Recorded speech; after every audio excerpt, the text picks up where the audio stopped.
morning. It's raining outside. But look, I have a jacket on. It's only 36. Why did I think it was already in the 40s? This is 36, but I thought it was in the 40s. Yeah, it's not so bad out. And I'm going to do a grocery pickup. So I said it's time for some travel talk chit chat with Tamra. With 3 T's, triple T's. Travel time with Tamra. Alright, yeah, no. Being a little goofy today. I'm actually a little excited because number one, I get the house to myself. And for you that have been following me for a while, you know that my in-laws lived with us for 4 months, almost 5. And then they moved out a couple weeks ago, but my husband is going over to a friend's house today. He owns a repair shop, and they're going to work on his Jeep. I hope all this noise, the rain and the road noise, is not too loud, because it is a little slushy on the ground from the snow, which is why I showed you guys the clip, if I end up including it, the clip of the snow and the rain. And I'm hoping this nice warmer weather today, it's supposed to get to 56. I'm hoping it's going to melt all of the snow. It won't melt all of it because we still got a crap load of snow. But so he's bringing his Jeep over to his friends, and it's kind of funny. His friend became a friend because of his Jeep. So when we moved here 4 years ago, of course, you got to find your own auto mechanic and like all this stuff. And I had hit a deer, and I had to go get my car fixed from hitting the deer. I should say the deer hit me because he ran out in front of me. So, all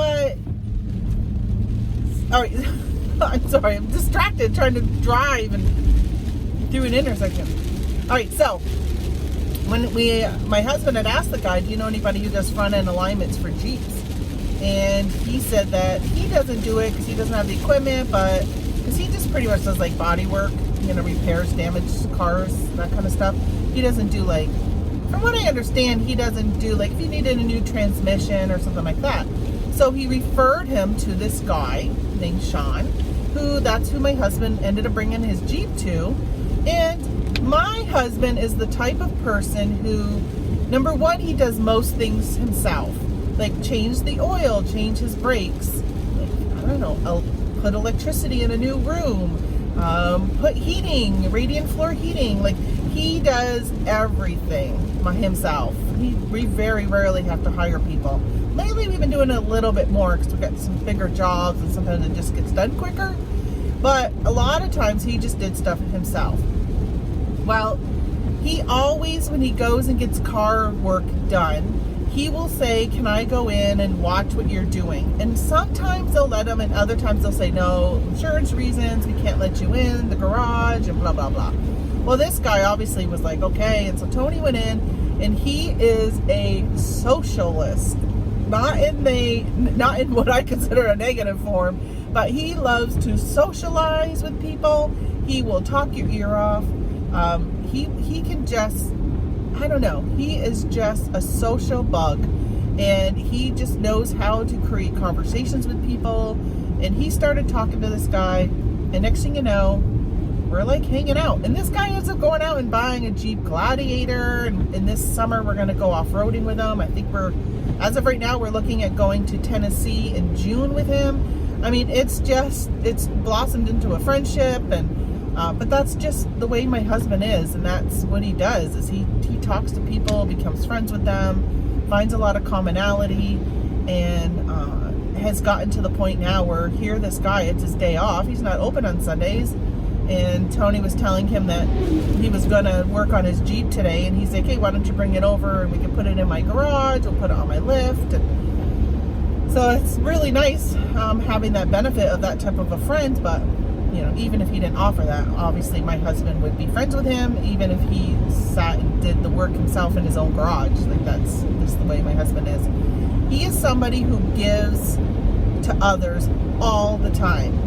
If you need something and you asked him for it, he would give his time, he would give his equipment. He is an amazing person as a friend. Like, you would want him as your friend because he is really, really good in that regard.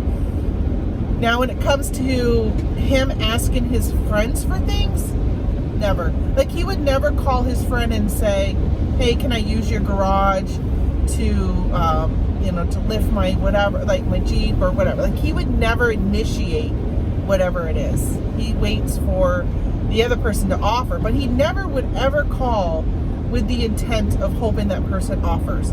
He's just not that type of person. So that's my husband in a nutshell. He's really good at that. He's a great friend. Like, yeah. All right. I won't harbor that much anymore. So I get the house to myself today, and I'm so excited. I'm going to do grocery pickup now, and then when I get home, I'll put it away, of course. And then I want to pick up the house a little bit. I need to vacuum. And we had one of our cats pass away on December 31st, and it was the cat that shed all the time, like all the time. So I had to vacuum all the time because of this one cat. And so we still have one cat left, but he doesn't shed very much. And I used to tell my husband, I don't think it's mostly the cat hair. I think it's your beard.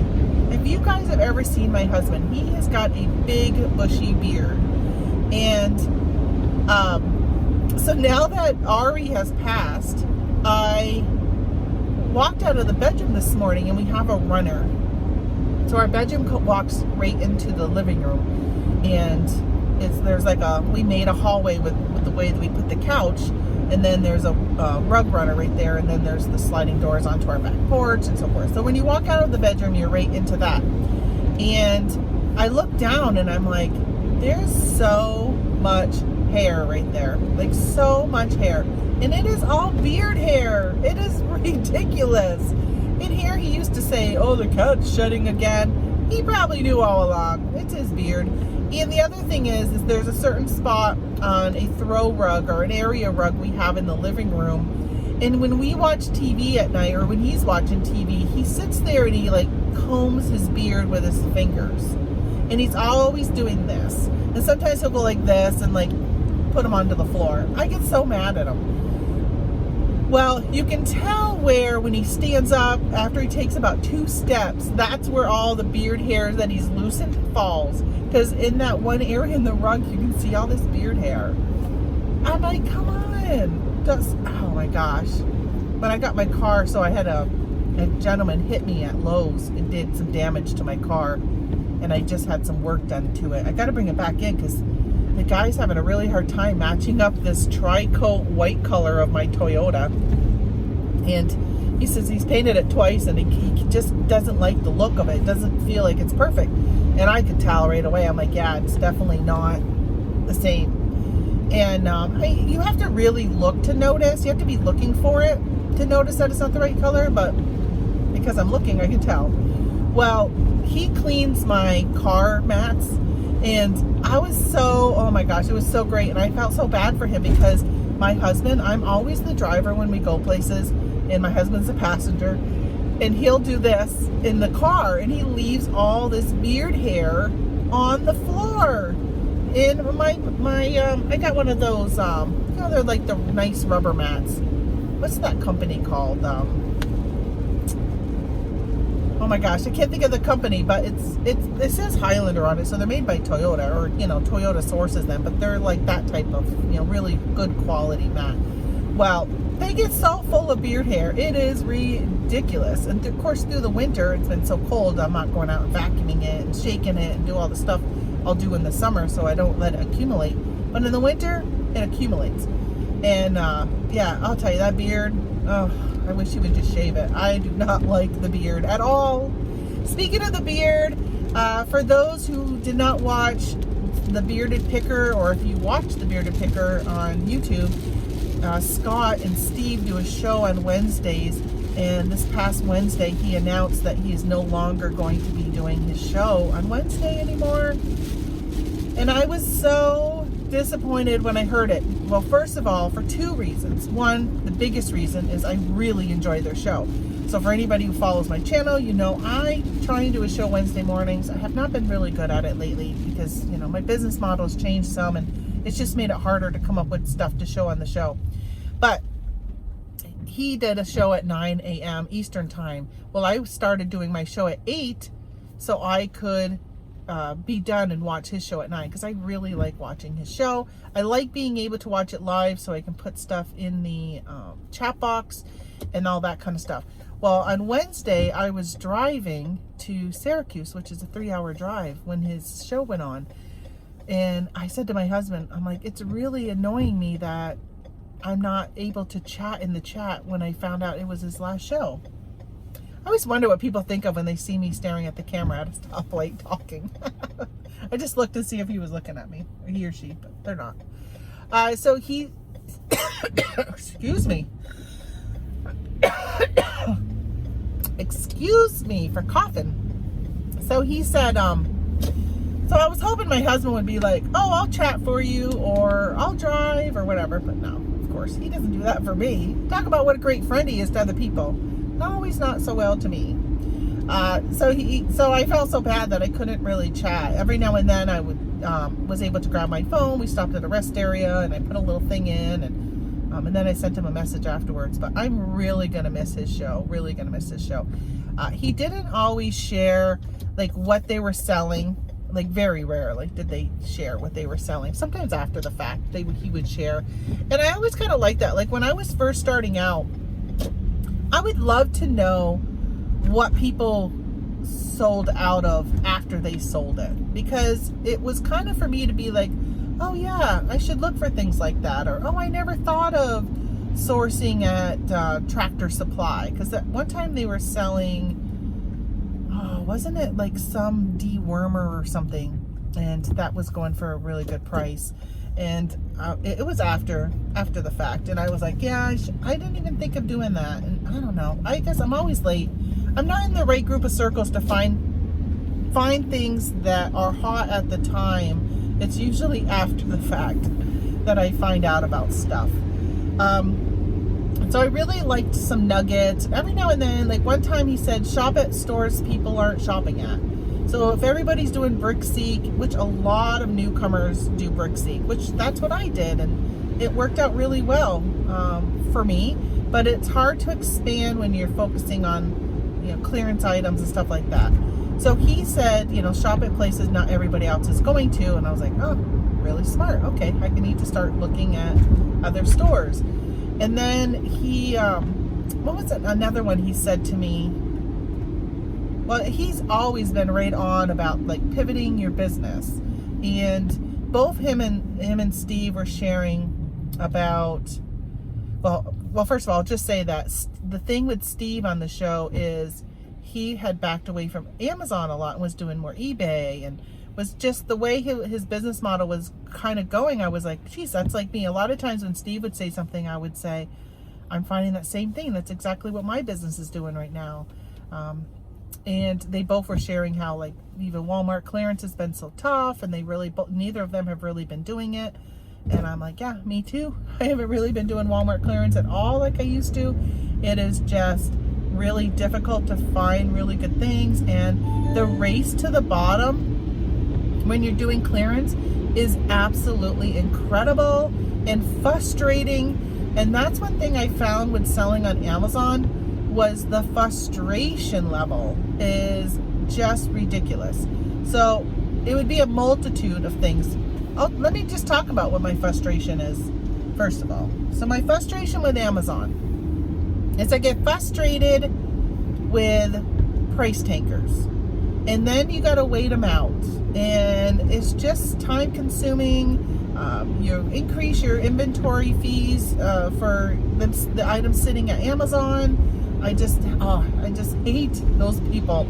You know, if you want to drop it a penny or two, but you know, when you have a repricer, which I don't have right now because I don't have enough items to make it worth continuing paying for a repricer, so I canceled it last year. But if you have a repricer and a competitor has a repricer, and you say, hey, drop it by a penny from the buy box, so you think you're going to get the buy box. My repricer said match the buy box, so it was never the race to the bottom based upon my repricer. But some people think, okay, I'm going to have my repricer, or I'm going to manually do it. Somebody's selling something for $21.99. Well, I'm going to change it to $21.98 so I can get the buy box. Well, then their repricer does $21.97, and then you do $21.96, and then you do $21.95. And if you both have automatic repricers, it does it quick. Within an hour, you could be down to a $14 price. And you're like, what the heck? Now you've just lost a huge amount of profit, sometimes maybe all your profit. And it's just really time consuming to deal with following that and keeping up with it. So price tankers just annoy me. I don't want, like, if a price tanker comes on, and well, this is the other thing with Amazon. Price tanker comes on, drops the price down to 14. They've got 2 of them. They sell out, and next thing you know, your repricer reprices it back up to 21. And what happens? Amazon gives you a high price alert, even though a day before you were at 21. Now you get this high price alert, and then you got to try and clear that. Most of the time, I can't clear them. I have to pull my product back, and I end up doing an FBM or throwing it on eBay. So it's just really a pain in the ruckus. So that frustrates me. The high price alerts, price tankers, and then the frivolous returns. I had somebody return something yesterday, and they chose that it was didn't match the description. And I'm like, that is absolutely the item I sent to Amazon was absolutely the item that was in that listing. And the listing hasn't changed. It still shows what it is. So unless Amazon messed up and sent them the wrong item, which they shouldn't have if they go by my barcode, then it's not the wrong item. So why do people even choose that? I mean, you get free returns anyhow, just return it. You don't have to select the wrong reason. All right, I'm trying to decide on where to park here. I'm at Walmart.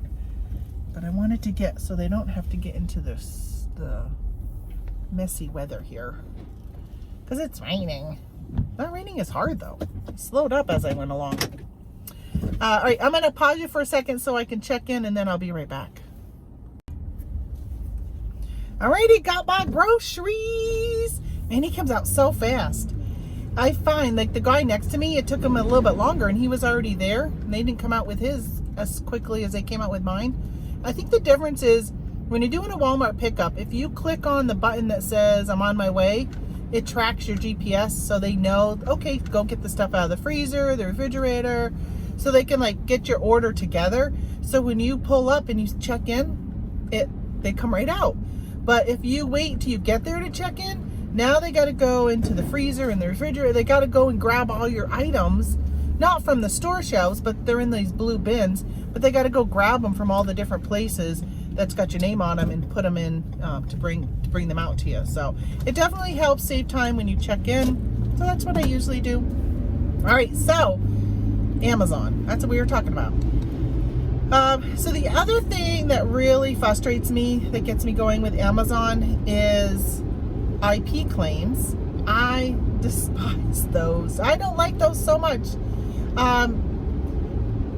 If I really feel like if a company doesn't want you selling their product, there are steps you can take. Amazon has been around long enough. Big enough companies should realize that. I was selling an item I picked up recently at Lowe's. Had quite a few of them. I still have some more at home. I got to figure out what I'm going to do with them. I actually got a letter from the company in the mail that said, please stop selling our items. You're not an authorized dealer.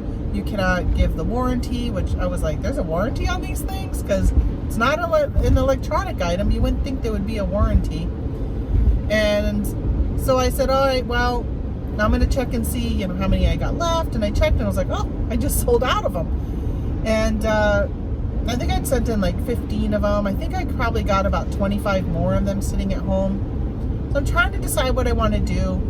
Do I want to send them in? Do I want to just do them FBM and just move them quickly? Now that, if you haven't heard, that FBM, when you ship items yourself now, Amazon gives you a discounted shipping price, which is really good that you can use.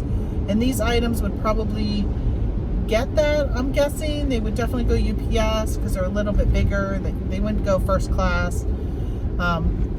So IP claims, that's one of my other things. And kind of in a little bit with the IP claims thing is when you ask to get ungated in something, or you are ungated in something, and you send it to Amazon, It gets to the warehouse. They have it for maybe a day or two. Sometimes not even any days. Sometimes they have it for months. And then all of a sudden, you're gated in it. Right? How many of us were doing that with Squishmallows? We were selling Squishmallows, and then all of a sudden, we were all gated in it. And we had to apply to get ungated.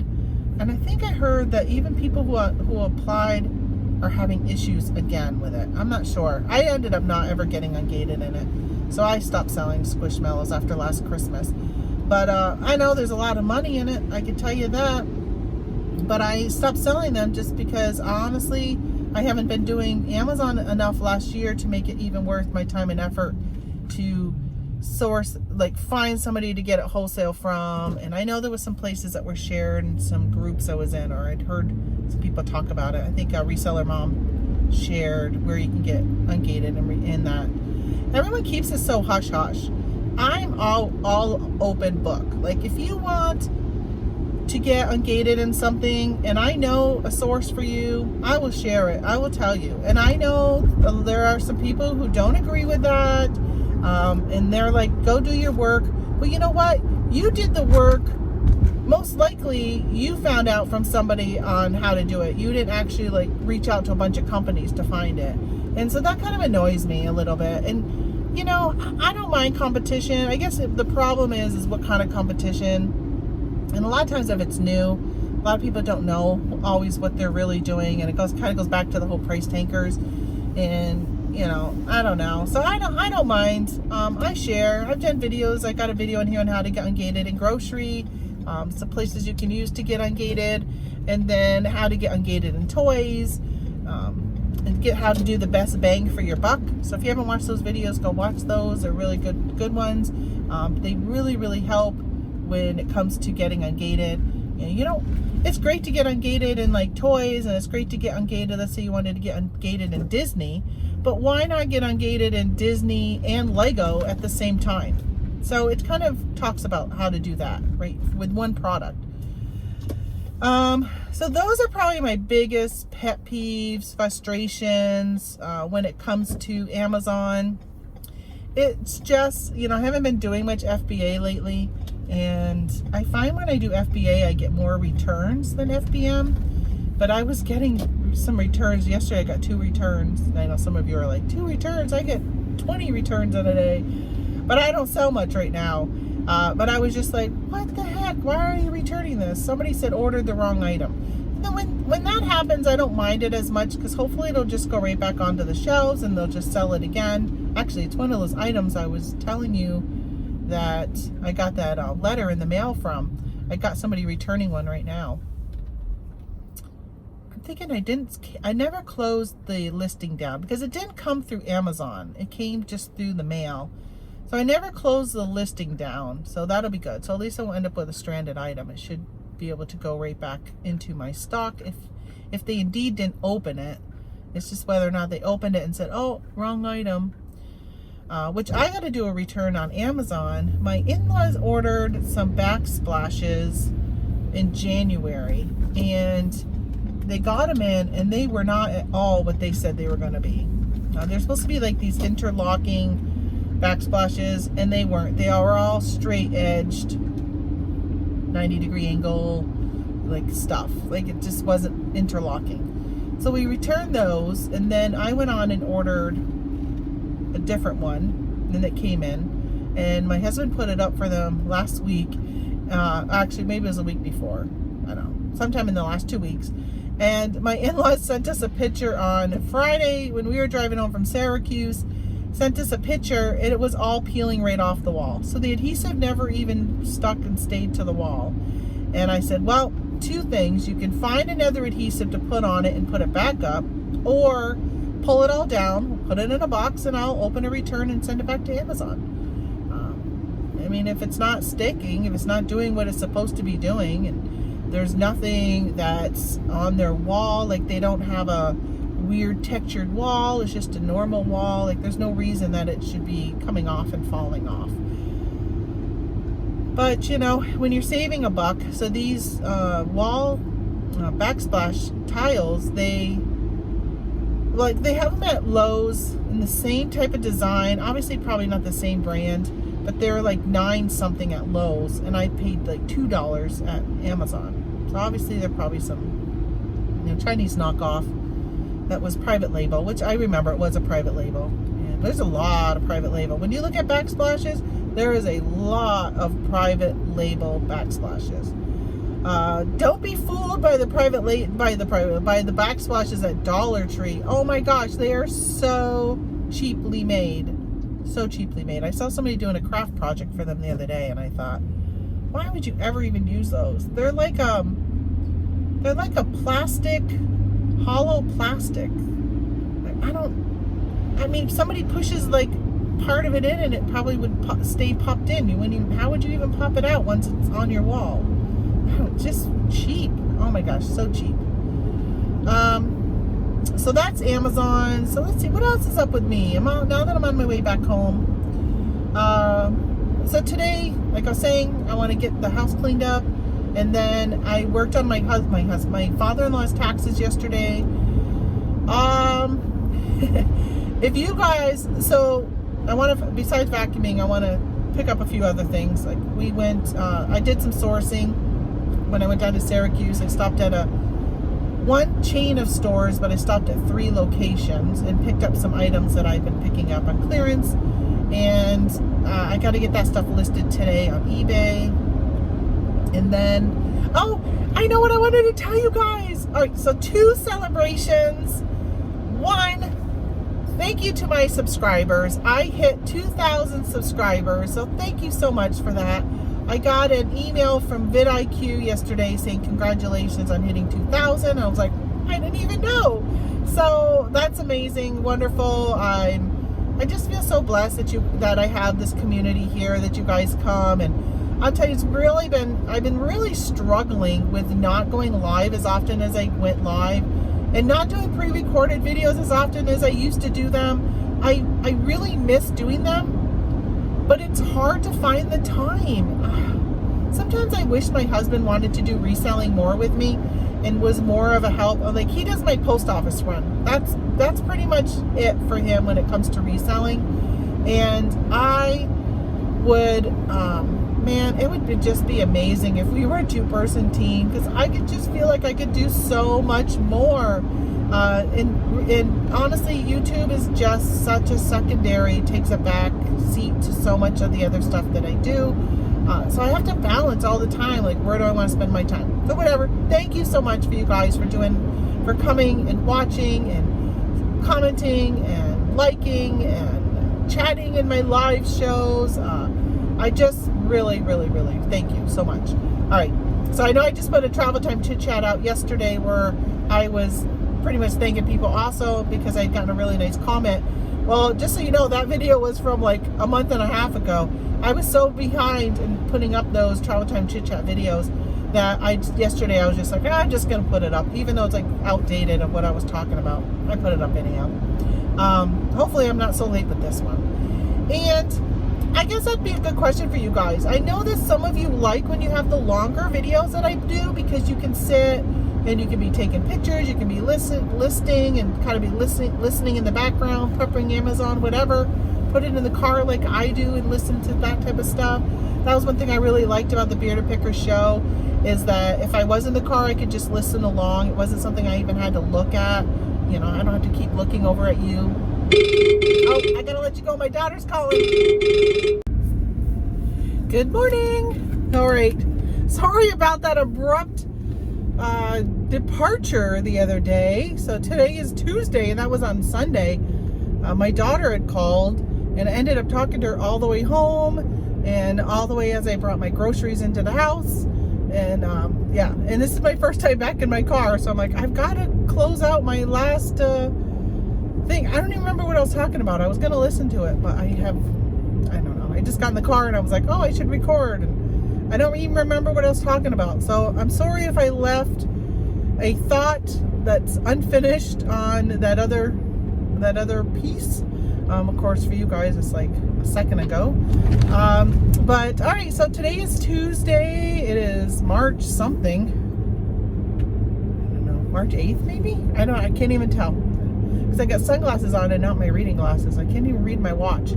Anyway, how are you guys doing? How is March going? Man, there's been so many people commenting about slow sales on eBay and stuff like that. And, my sales are, I don't know, I feel like they're consistent to not posting very much, not listing on eBay. I'm still getting sales, but there's, not a lot of them, but I kind of don't expect a lot of them when I'm not really listing. And that's kind of the downfall of set it and forget it. If you're not actively listing, it just seems to really impact your store. Because even if you're listing new stuff, old stuff sells. And without listing that new stuff, it's like eBay just kind of in the algorithm moves you down or something. I don't know. I always kind of thought that even on Etsy. And I was watching a video the other day, and they were talking about how on Etsy, relisting your items, right? Because every time you list on Etsy, it costs 20 cents. And it lasts, I think it's 3 months that your listing is good for the 20 cents. And people were saying how, like, I remember when I first started doing Etsy, like when Etsy first started, I was making greeting cards. I was selling some stuff for my mom. She was making a lot of crocheted items, and I was listing them for her. And I remember people were like, listen, if you want to be seen, you had to relist every single day. So you would list your item, pay 20 cents, and then, I don't think it was 20 cents back then, but then you would have to relist your item again and again and again to be found. It was really crazy. It could be so expensive. So for somebody selling something that was, under $5, it just really, the cost added up so fast. So for me, I love the whole set it and forget it. I mean, I like to even do that on Poshmark, but in Poshmark you got to share your closet, and for a while they changed that on Poshmark, but they brought it back. I hate that. I hate that part of it so much, and I really feel like it is holding Poshmark back. But before we talk about Poshmark, back to Etsy. So on this video, she was saying that in the algorithm now, and I think a lot of it is speculation. Nobody, I think, really fully knows. Does Etsy ever come out with something that says this is what our algorithm uses? I don't know. I don't think so. Not exactly. I don't think most platforms like that don't give away their secrets. It's kind of like a trademark secret type thing. I mean, I know with Adyen, that's our payment. What's the name of the eBay's? I can't remember what it's called. eBay has a certain name for their search. They've never really told us.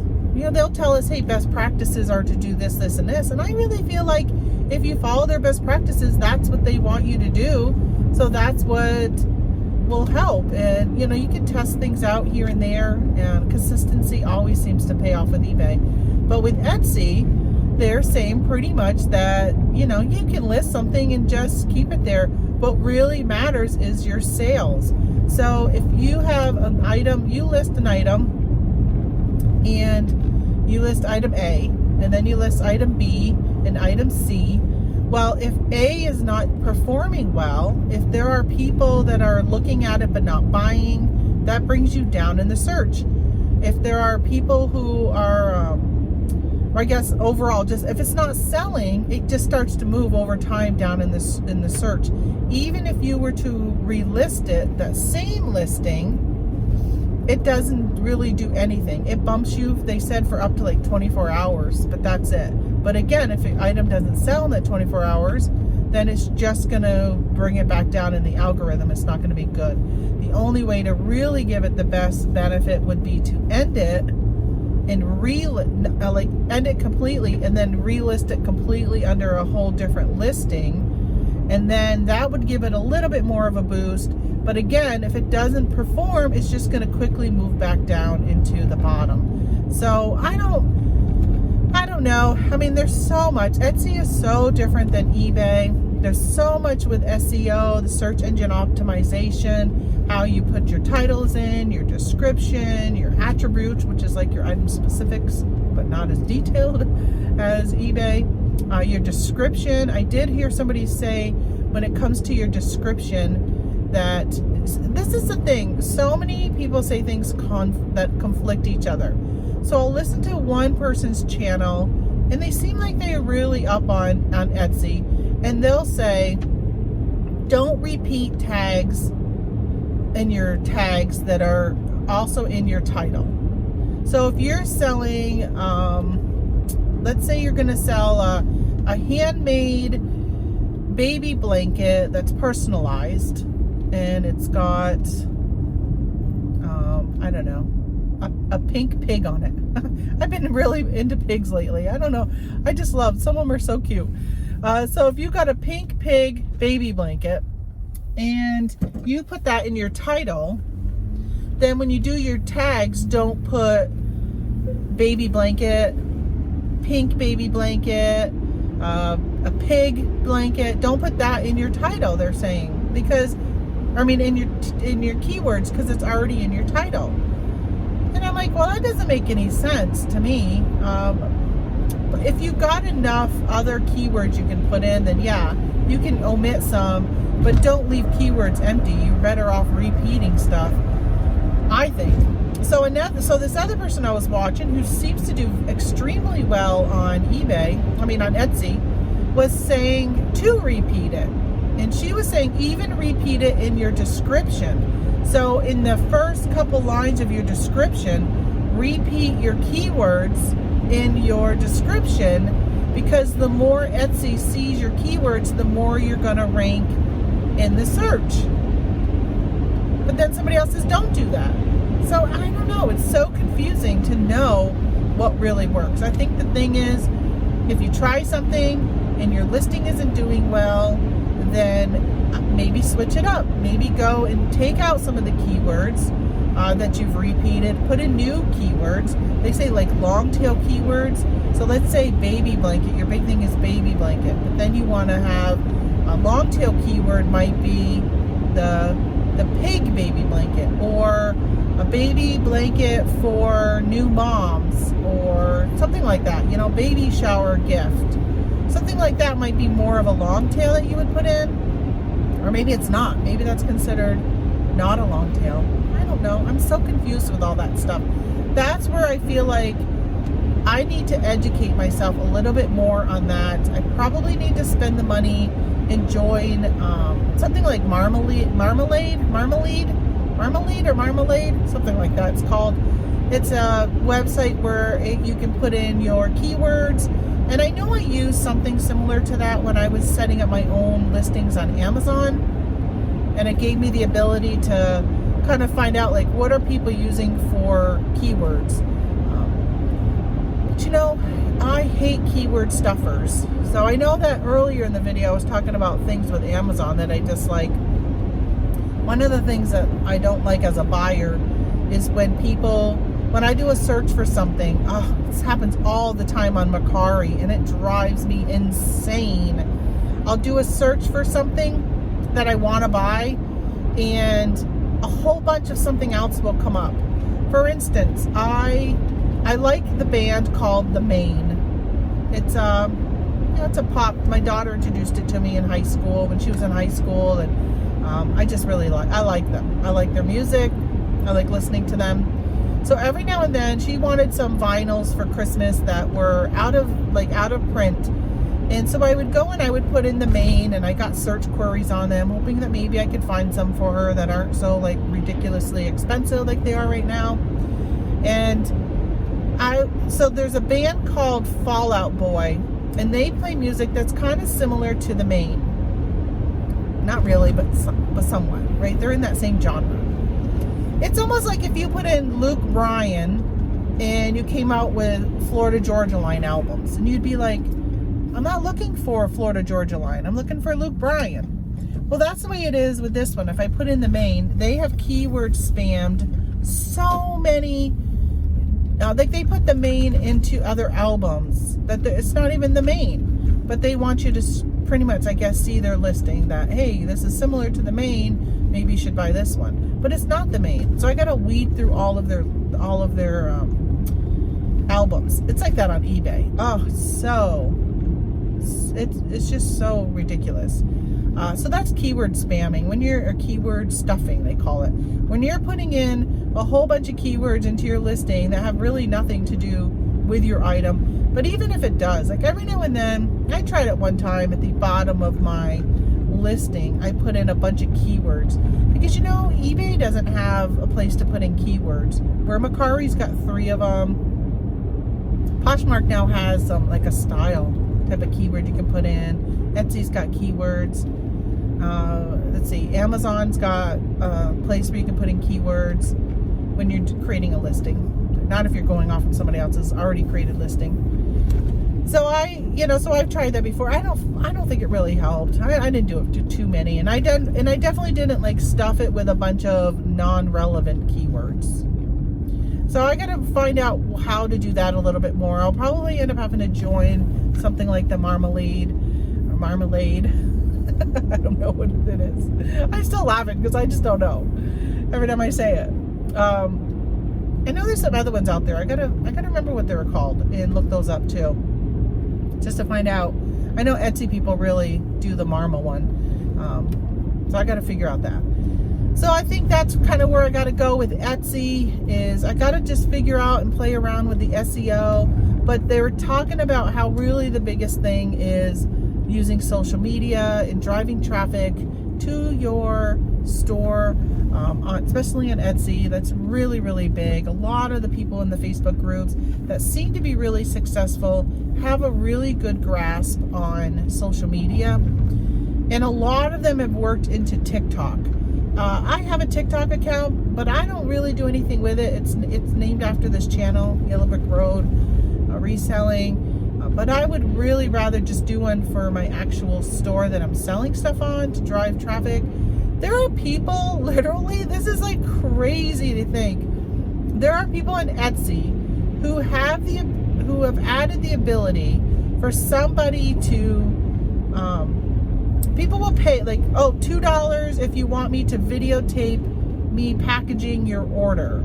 Or if it's a handmade and they're creating the order, right? So they might charge a little bit more if you want me to videotape making your order and then packaging it. Because people use that on TikTok.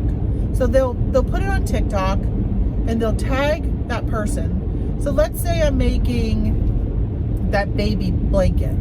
So I would charge somebody extra, right? $2 if you just want me to show you me packaging it.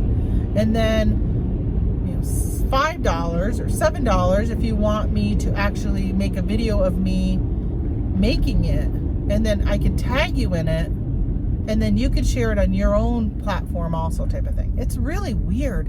And you know what? People do that. People are paying that extra money to see their item being handmade and being put up on social media. Isn't that really weird that people would do that? That is like, one person says she gets it all the time, but she is so active on TikTok. So imagine if you're watching TikTok and you see somebody make something and you're like, oh, that's really cool. I'd like to order one. But hey, how cool that I can pay and have them, and they'll tag me in it. Especially if they have a huge following. Maybe people think that they'll get followers from it. I don't know, but it's doing very well for this lady who makes some. I don't even know what she makes.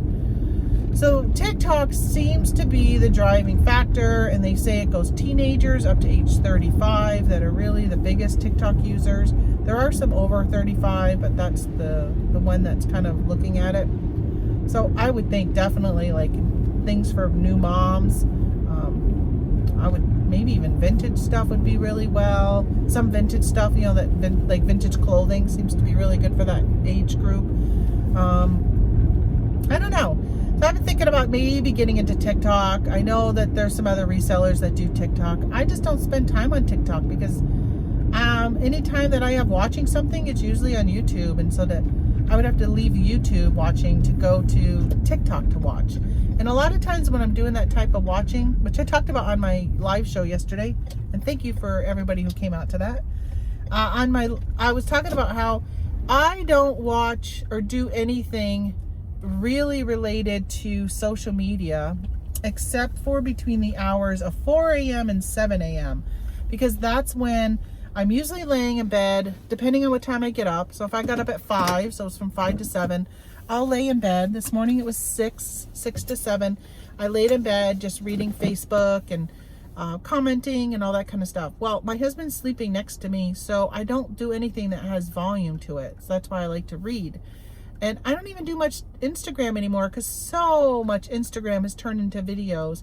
Every time I go on there, I'm like, I can't even watch this because it's like, it's got sound. And I guess I could grab earbuds and put them in, but I just don't take the time to do that. So I don't really do much of that. So my video watching really is outside of it. And that's usually YouTube that I'm watching. Maybe I just got to start watching, take a break from YouTube watching and get into TikTok just to kind of learn it a little bit more, find out what people are doing out there that seems to be really successful.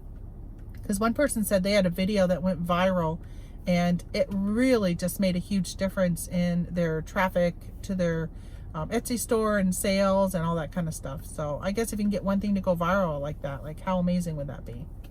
But all right, well, listen, I am at the physical therapy. I'm going to run in and I will talk to you guys on my way out. Alrighty, bye. Well, PT's all done. Oh, my shoulder is so sore. I made the mistake of telling her that I actually like the feeling of pain because I feel like when she's stretching it that she's, I don't know, for some reason the pain makes me feel like progress. So I think she tried to progress me a little bit further than normal today. Because, oh my gosh, it's so sore right now. Plus, I also skipped. Normally, I end my session with ice, and they put like a TENS unit. And I usually have that on for 15 minutes. And I skipped it today because I'm on my way to get my prescriptions that have been sitting at the pharmacy since Friday, and today's Tuesday. And then after that, I got to go get my husband because he's got to go to the emergency room. He hurt his back. So those who were watching my show yesterday, he called me and said, I can't move. And he was going to the chiropractor. He ended up going to the chiropractor and I offered to drive him, but he took my car and drove on his own. And, but when he got to the chiropractor just couldn't even really do anything because he was in so much pain. Just touching him to move him was too much. So the chiropractor said, you know, you really need to get an MRI because this is the second time in the last month he's had like really, really bad pain again. When we lived in Vermont, he used to get injections in his back and then they did like this nerve block thing. And I think they were going to go in and burn his nerves or something like that. But they never, well, we ended up moving and I'm not sure why it didn't happen, but it ended up not ever happening. So my husband said to me yesterday, he's like, I think I'm ready to get that done because he just couldn't even move. He was on the couch all day and even just moving a little bit on the couch to like grab the remote, he was just like making noises, and I heard him kind of whining all night long and pain and wincing when he had to get up and go to the restroom. And so he called the VA yesterday. Because for those who don't know, my husband is a 100% disabled U.S. veteran. And he called the VA yesterday and said, I really need to get an MRI done. Well, we don't live anywhere where there's like a VA hospital. The closest VA hospital to us is about 3 hours, a little over 3 hours. That's in Syracuse, New York. But he still is part of the Vermont VA system because he really likes his doctor in Vermont. So he would drive 3 hours to get back to Burlington to see his doctor on a regular basis. Like he's got to go next week actually. But the VA hospital in Vermont is over on the New Hampshire side, which is such a weird spot for the hospital in Burlington, in Vermont. You would think it would be near Burlington because that's where the majority of veterans would be. And so he would have to drive 5 hours to go to the VA in Vermont. So he calls, and what they have is a thing called the Choice Program for veterans, which I got to tell you, Trump gets a lot of negative stuff sometimes, but man, he really made that VA system so much better. What a huge, huge difference when my husband was going to the VA prior, PT, I'll call it pre-Trump. And then after, Trump vowed when he first started he was going to fix a lot of issues. And I don't know if he did it or who he put in charge of the VA. Either way, the VA just became such a better program. They got this I think it's called the Choice Program or something like that. So if you don't live right next to a VA, they give you the ability to go to like your local hospital or see local doctors. And that's what my husband is able to do. So he said, you know, hey, my chiropractors really suggested I get a MRI. My back is just real. I mean, it's really bad right now. We have sap buckets overflowing. I don't really know how to do what he's been doing, his new setup, and nor do I really want to learn it, but I probably should. So I guess I could have went out at least and emptied them because they're overflowing right now because he's not able to get out there. But so they called today and said, go to the ER, emergency room. So he called me at PT and I'm like, hey, I'm at PT. I texted him. He goes, well, they told me to go to the emergency room. But he goes, don't rush. I'm comfortable right now. And when you get home, just bring me over. So I'm going to go grab my medicine. And so I told the lady I might as well skip. Oh my gosh. I see gas prices. First time I've seen them since Friday. $4.49 for regular unleaded. And it's $4.99 for diesel right now as of today. I had heard they'd gone up to $4.49. Whew. Man, that's a lot of money. So I'm going to bring him. And I said to my physical therapist, I'm like, well, I don't know what's worse. I was going to work on taxes today. Taxes or sitting in an emergency room. Just neither of them sound good. I'm like, I know. At least he's not there for like heart attack. Because that was the last time I was there, was when he was still having some chest pain after he had had his heart attack and they put a stent in. It was about a week later. He was still having some chest pain. So he went to the emergency room. That's what they told him to do. And all was well. He was fine. But they have, that was the last time I was there. And she said that the restrictions have been lessened. So I should be able to go in with him. So that'll be good if I can at least go in. Because I don't want to sit in a waiting room.